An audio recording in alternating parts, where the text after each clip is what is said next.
Our third and final post-structuralist. Next week we move on to postmodernism. Tuesday we'll discuss Baudrillard. No assigned readings for Thursday. The following week, that would be week 10, Tuesday we'll get to our second postmodernist, which is Lyotard.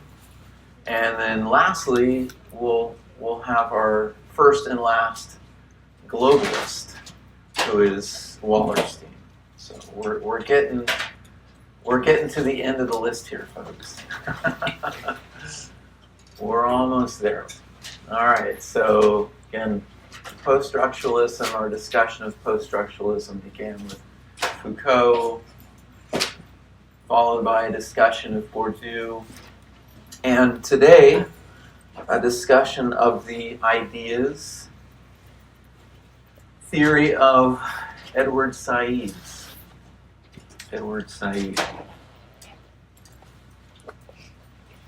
So as you know by now, and as all discussed during this lecture, Said, along with the post-structuralists Bourdieu and Foucault, stress the significance of language, right? That language is a communicative tool, but it is one that we would say has a constitutive power, right? The nature of language is that it's constitutive.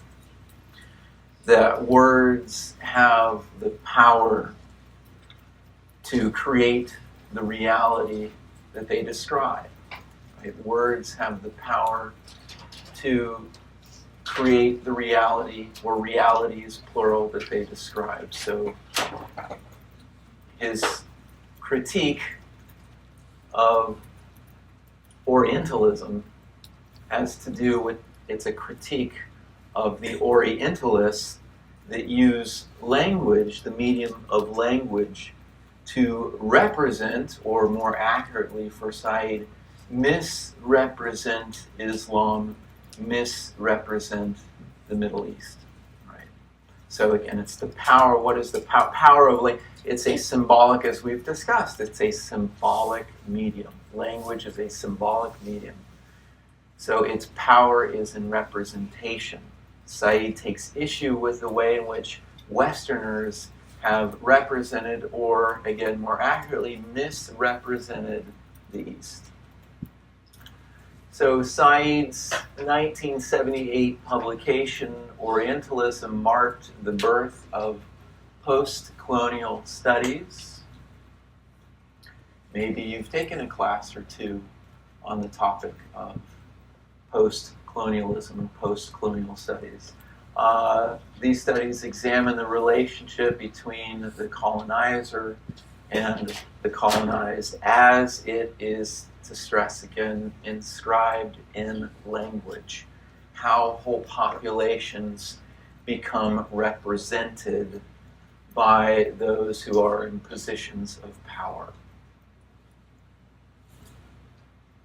And the term, just so that you're making connections here, of course, it's very clear with Foucault. For Foucault, language is the carrier, right? It's a vehicle that carries truths, right?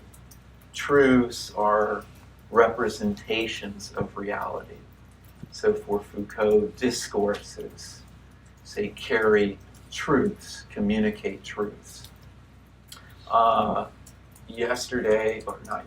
Tuesday, our discussion of Bourdieu, he emphasizes symbolic power, right? Symbolic power is the power to assign value to things, right? To give things an existence in terms of their worth, right? So it's one thing, again, it's what distinguishes social reality from physical or biological reality. The social constructionists aren't arguing that human beings created all matter and energy, or all biological species that exist. What the social constructionists are arguing, and the same here with the post-structuralists, is that our power is in defining the things that exist.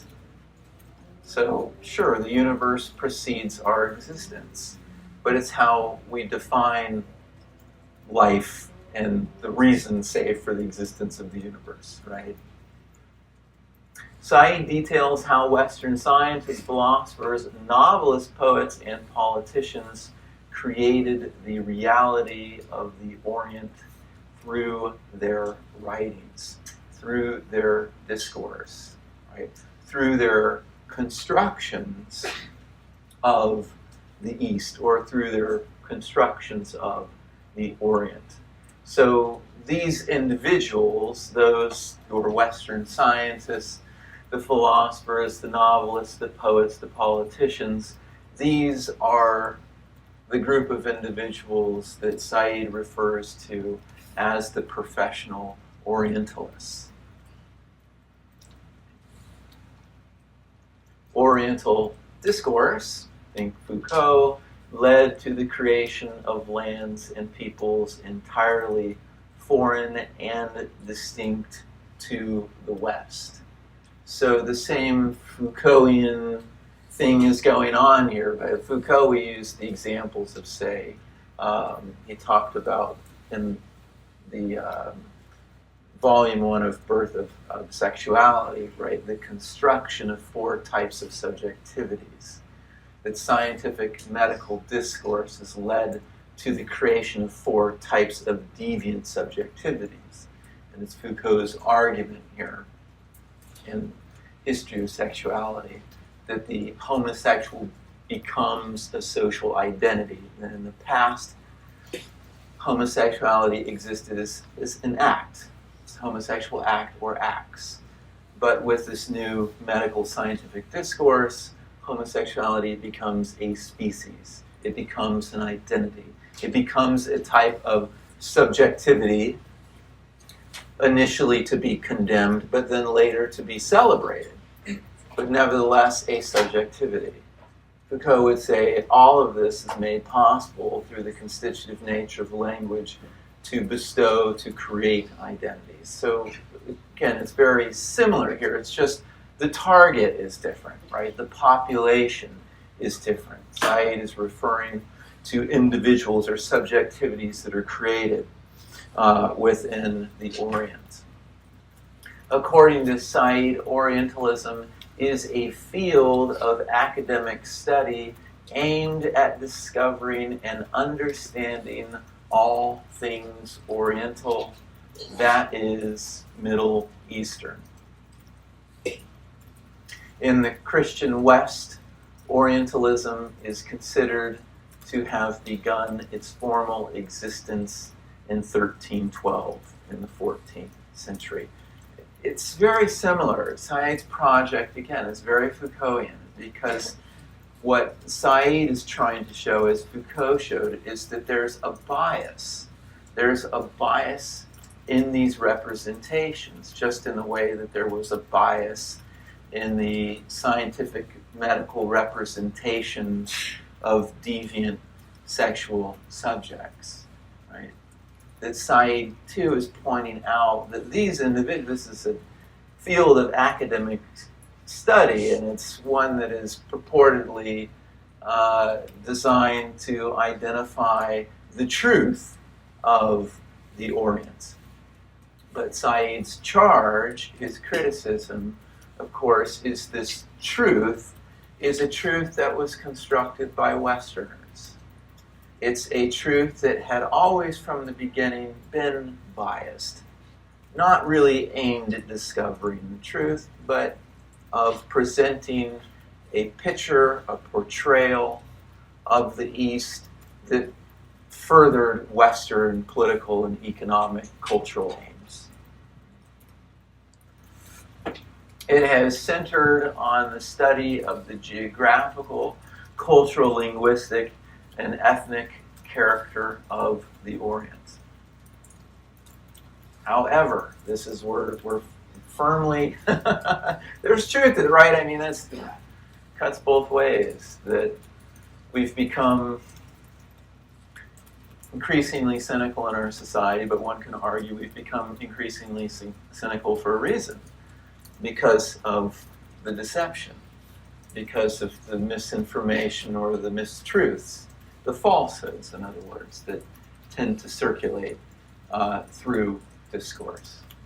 However, such efforts to define the truth of the Orient were made by men.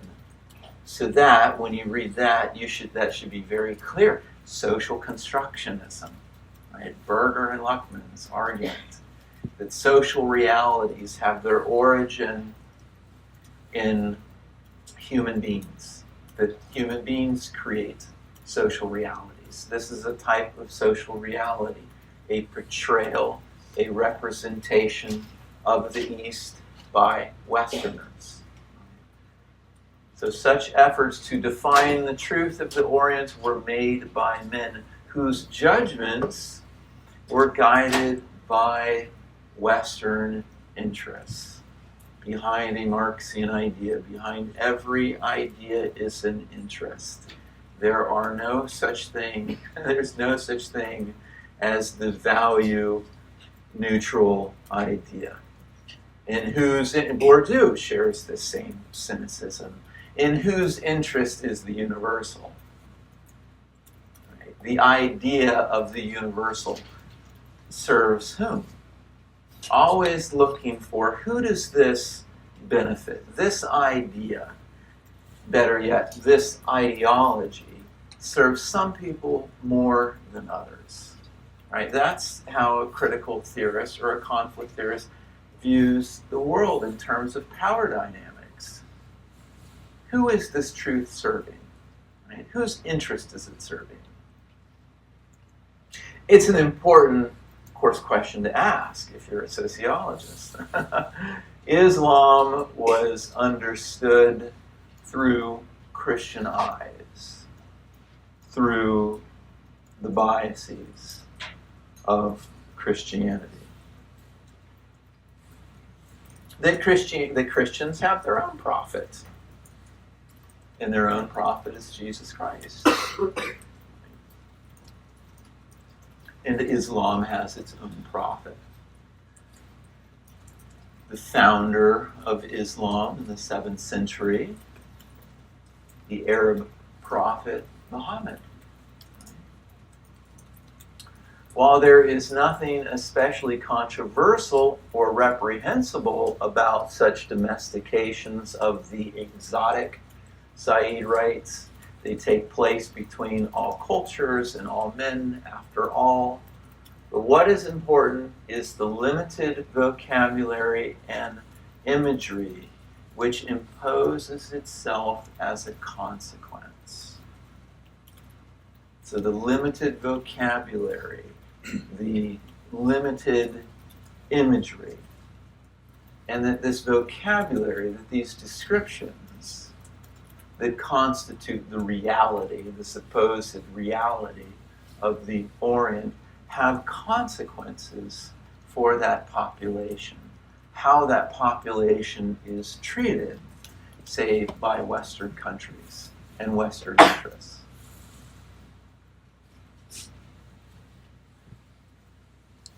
The reception of Islam in the West is a perfect case in point.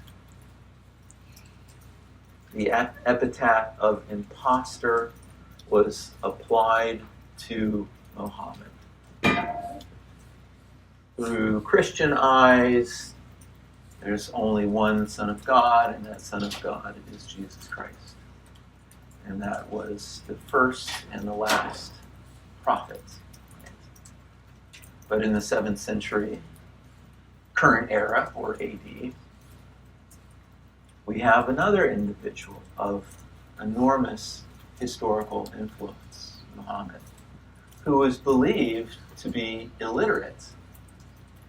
And therefore, the doctrinal transcriptions that are the foundation of Islam, represented in the Quran, or contained rather in the Quran, the transcription of the Quran itself is believed to be divinely inspired because Muhammad was believed to be illiterate. So how is it that he was able to transcribe these revelations, his encounter with God? Well, it's divinely inspired transcriptions. But through the eyes of the West, through Christians, Muhammad is characterized as an impostor, as a false prophet. So Islam became an image through the writings of the professional Orientalists. Islam became an image whose function was not so much to represent Islam as it was in itself, as to represent Islam for the medieval Christian.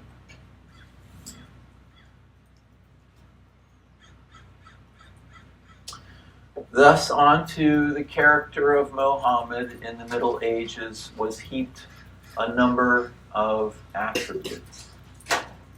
As the disseminator of a false revelation, he became as well the epitome of lechery, debauchery, sodomy, and a whole battery of assorted treacheries.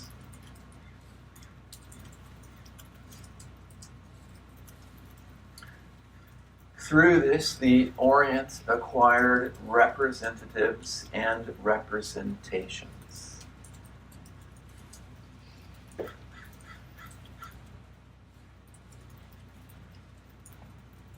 Misrepresentations, again, to stress that, misrepresentations.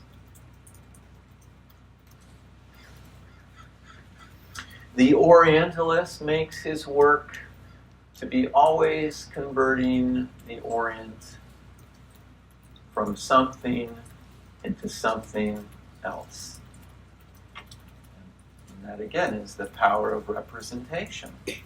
To take a thing and represent it in ways that may be contrary to the thing itself, particularly for those, a population that is greatly removed from individuals of this community of faith.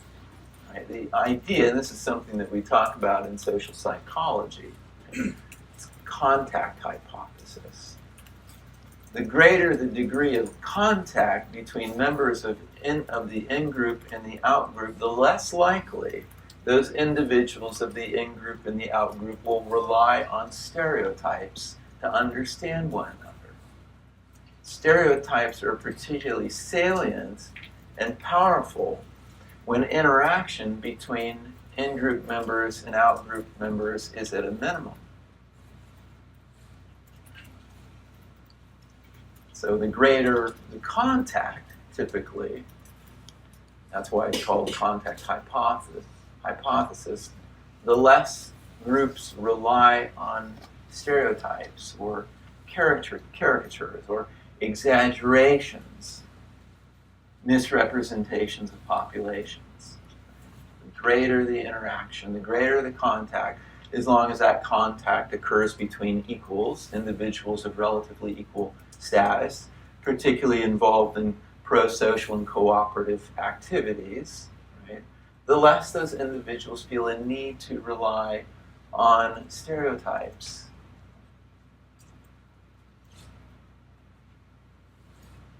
He does this for himself for the sake of his culture, and in some cases for the sake of the Oriental. But the critique that Said is rendering is that it leads to an insensitive schematization, and yes, you can read this as stereotyping of the entire Orient. It's on the basis of those portrayals, that limited vocabulary and imagery, the basis of those stereotypes that say foreign policy is constructed.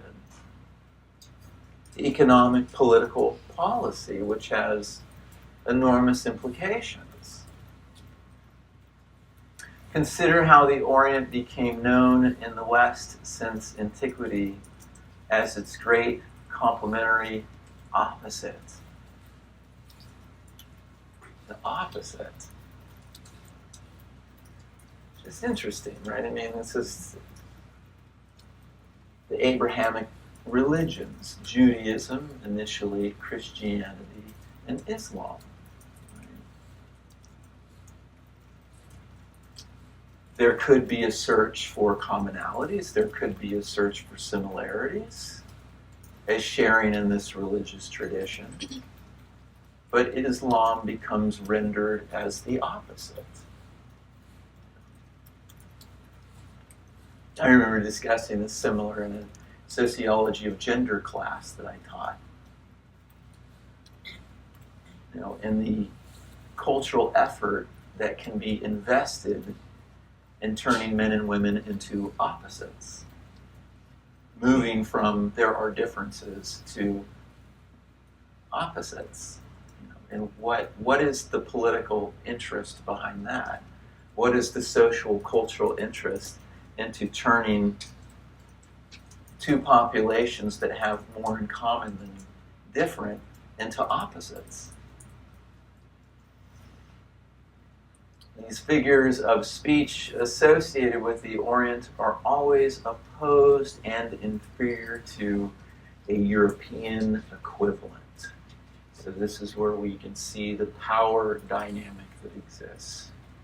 Those in positions of power to represent those that are in, say, a position of dependency, rendered as inferior. Very Marxian, very Marxian. Superstructure, you may recall, is the term that Marx used in the production of ideological knowledge. Well, ideological knowledge is always produced by the ruling class. And that ideological knowledge is then used to maintain, serve, perpetuate the interests of the ruling class. The ways in which working class are casted as inferior or less than. So an important concept that Said uses is imaginative geography, a concept that he invented. Imaginative geography. What does that refer to, imaginative geography? Perceptions and understandings of a place and of its inhabitants that are generated through images, vocabularies, and texts. So, geography, a place. The portrayal, you can think of it as the portrayal of a place. Of course, he's focusing on misrepresentation of the Middle East. But you can think of even this, and I talked about this before in class, we know the way in which, say, individuals outside of Los Angeles conceive of or imagine, represent Angelenos. Visiting with friends of mine many years ago, visiting friends of mine in Burlington, Vermont. Forget what the sport, but there were two sports teams that were competing. Maybe it was the Dodgers, I don't know, years ago. Playing some other, I think it was a team maybe in Texas or somewhere else. And I asked him who he was rooting for. And he said, well, obviously I'm not rooting for LA. A bunch of materialistic, shallow human beings. I was like, come on now. Misrepresented, right? That's what comes to mind in the imagination of Americans is the sort of of Hollywood, right? Superficiality, vacuousness. LA, of course, is a very complex and a very diverse community. Right? And to then portray Los Angeles as just the Hollywood elite, and that's it. People that are getting plastic surgery operations every other day. I mean, I'm like, trust me, I know a lot of people in Los Angeles. I mean, I don't know many that fit that description. Not to say that there aren't those, but again, it comes down to generalizations, the extent to which a population is generalized by negative stereotypes. So perceptions and understandings of a place, of a geography that are generated through images, vocabularies, and text. A representation of place is invented, that is to say, socially constructed, symbolically through discourses that define a geographical locale. Or maybe the belief that, overhearing some of the rhetoric or the banter between fans of the Yankees and Dodgers that, New Yorkers are so rude. They're so mean, they're so rude. What an inhospitable place to live. A place, geography.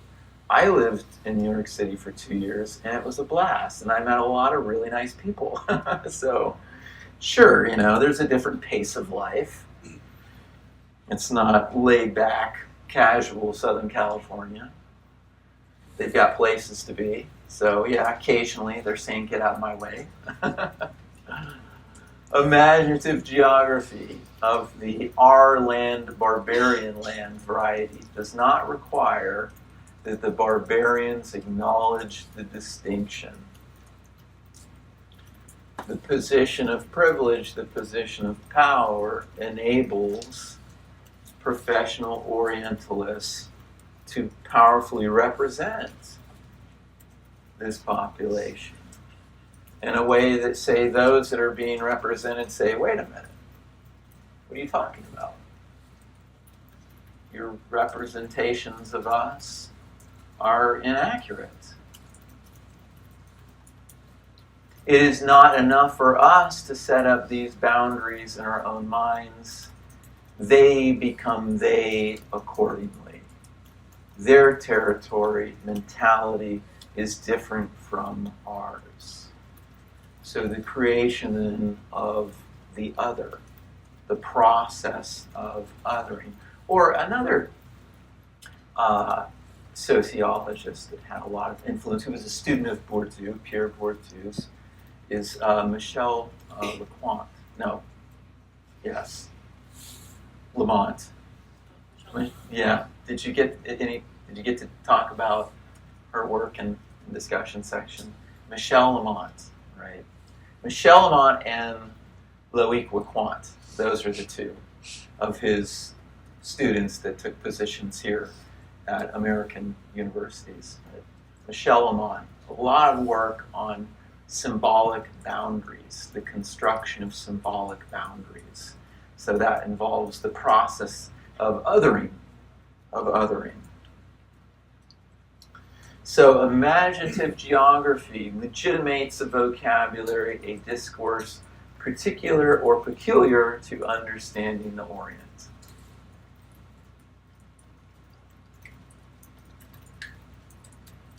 In terms of the validity of these representations, what does Said have to say? We need not look for correspondence between the language used to depict the Orient and the Orient itself, because, he charges, it is not even trying to be accurate.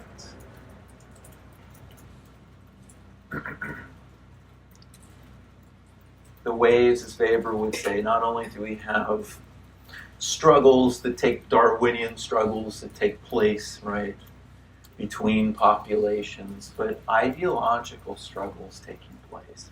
So this is a type of ideological struggle, Said is saying, between the East and the West. What it is trying to do is, at one and the same time, characterize the Orient as alien and incorporate it schematically for Europe and only for Europe.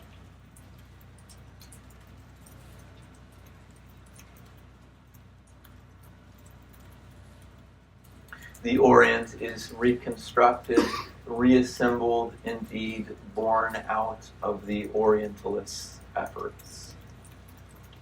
Again, here it's simple ideas, but really important ideas. The power of language to misrepresent, the ways in which those misrepresentations are the consequence of bias, the consequence of political, economic, cultural interests.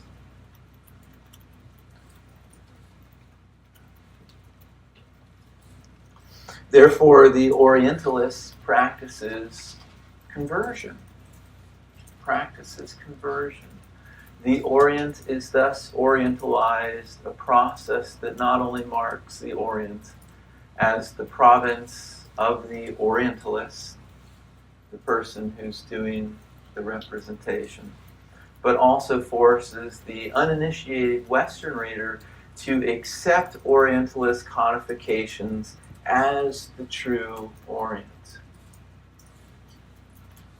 But populations that are greatly removed from one another, in which there's minimal contact between members of populations, the more these misrepresentations become accepted as truth.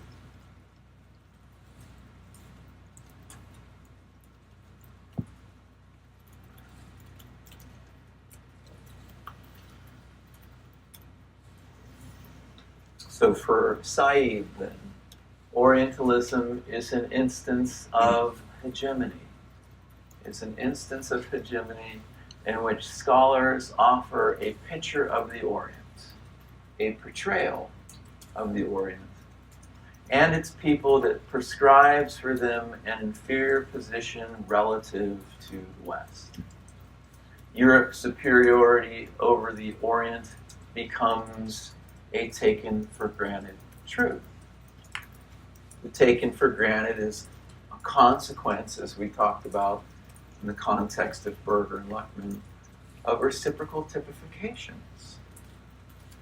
And when all of these professional Orientalists come to adopt the same typifications and reiterate the same portrayals and representations, then those that are listening, the audience of those professional Orientalists, they too believe in these reciprocal typifications.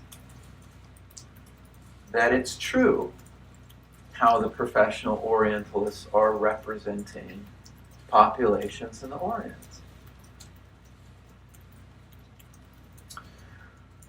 Moreover, Orientalism helped Europe to define itself by creating a contrasting inferior other against which its own identity could be formed.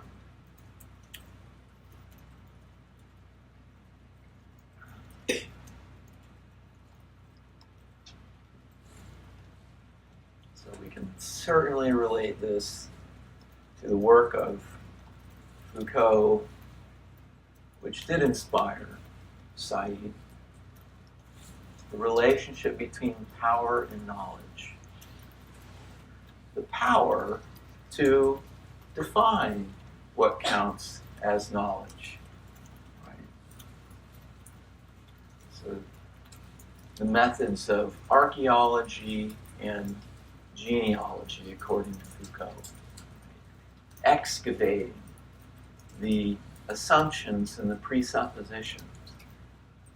What counts as knowledge in a particular epoch, right? That's the episteme. The episteme. So those in positions of power have the power to decide what counts as knowledge, what is to be regarded as truth.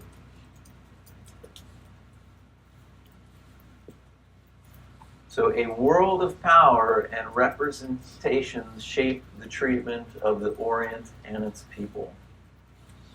Colonizing powers use language to fix the meaning of the colonized other by describing but also constituting the other as inferior, weak, evil. So colonial discourse then serves the West's imperialist ambitions. Also relatable to Goffman. It comes down to credibility and the way in which individuals, Goffman was looking at individuals and self-presentation, elements of self-presentation, the process of self-presentation, as a way in which an actor is able to present themselves in the most favorable way possible in order to do what? In order to present oneself as a dignified, credible subject. But politics, when people are, say, running for office, of course, you have the individuals that are attempting to portray their competitor in a way that discredits them. You say, don't vote for this person because this person is a discredited character. But countries, what Said is saying is this not only plays out between individuals, say competing with one another, parties, but between countries, the way in which countries misrepresent one another. So colonial discourse serves the West's imperialist ambitions.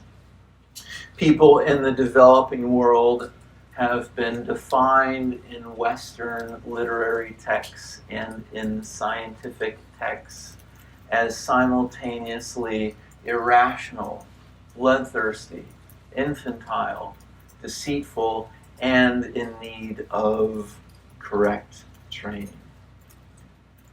When you hear that word, training, correct training, that is what Foucault refers to as disciplinary power. Disciplinary powers he talked about.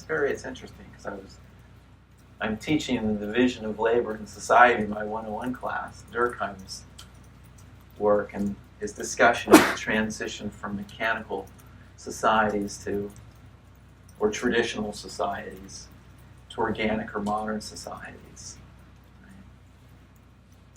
And looking at the change in the preponderance of what was once repressive law to restitutive law. You may remember this from your 101 class. Foucault is also tracing that transition, right, away from, say, severe repressive law expressed in severe repressive punishment to a new way of dealing with the criminal. The processes of rehabilitation, of training them, retraining them for the purpose of reintegration. But how this works for Foucault, we're moving away from repressive punishment. We've moved away from a time of repressive punishment and say that individuals are drawn and quartered. The spectacle, the cruel spectacle of corporal punishment, dismembering people, to a type of punishment that goes on behind closed doors, that is no longer a public spectacle, in which the subject is subjected to forms of behavioral modification, the retraining of the individual. It's disciplinary power. But what's interesting again for Foucault is this tactic, which emerged out of the military camp, right, becomes a constitutive part of every modern institution that exists in society. The disciplinary power is made use of in schools, in workplaces, in hospitals. Training.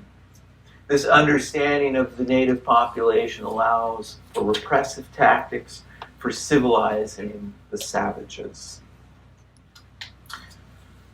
And to conclude, for those seeking to fashion an alternative, post-colonial means of expression freed from the dehumanizing effects of the colonial language. A central task involves reclaiming the culture, the history, and the language of marginalized populations in order to speak as in for themselves. So, effectively to democratize representation so that populations have the power to represent themselves in ways that they feel are valid, that they feel are correct or accurate. Right? So moving away from the misrepresentations of the professional Orientalists and giving those that have been marginalized and misrepresented, giving those populations then the power to represent themselves in a way that, as Goffman would say, is dignified and portrays credibility.